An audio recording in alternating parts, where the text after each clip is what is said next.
ستشهد الحلقة 18 من مسلسل مؤسسة أورهان الظهور الأخير لثلاث شخصيات مميزة ظهرت في المسلسل منذ حلقته الأولى. هذه الشخصيات الثلاث هي كل من دمرل وبالبان والسيد آفجي. سبب خروج الشخصيات الثلاث يعود إلى سيناريو المسلسل، حيث شاهدنا نهاية شخصية دمرل على يد غيت، ونهاية شخصية بالبان على يد ميرهان. أما شخصية السيد آفجي فقد شاهدنا نهايتها على يد أورهان. هذه الانفصالات أحزنت عدد من متابعين المسلسل، خصوصا شخصيتي بلبان ودمرل، واللذان كانا يعطيان طابع فكاهي للمسلسل مع شخصية عبد الرحمن ألب. وذهب البعض لمقارنتهم بالثلاثية الأسطورية في مسلسل أرطغرل، بامسي وترغت ودوان.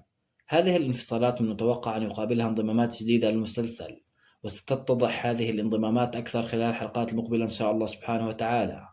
انفصال محاربين من أقوى محاربين أورهان ربما سيعوضه وقوف فلافيوس بعد تعافيه إلى جانب أورهان، ومن المنتظر أن يقود فلافيوس الجيش العثماني إلى جانب أورهان ويسانده في العديد من المفتاحات القادمة إن شاء الله سبحانه وتعالى. وإليكم بعض المعلومات السريعة عن الممثلين الثلاث المنفصلين.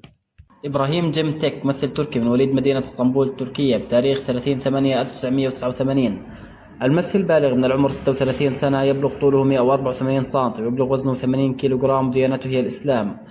إبراهيم تخرج من جامعة الخليج قسم تمثيل، وبدأ بالظهور على الشاشة ابتداء من سنة 2015. أتاكان يارم دنيا ممثل تركي من مواليد مدينة اسطنبول التركية بتاريخ 26/6/1986. الممثل بالغ من العمر 36 سنة، يبلغ طوله 178 سم وزنه 80 كيلوغرام ديانته هي الإسلام.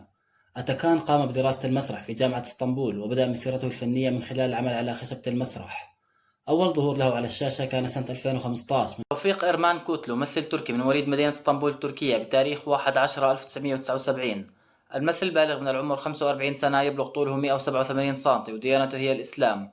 توفيق والذي درس التمثيل في جامعة اسطنبول بلجي أشار في إحدى المقابلات الصحفية إلى أنه كان طفل شقي حيث هرب من المنزل مرتين.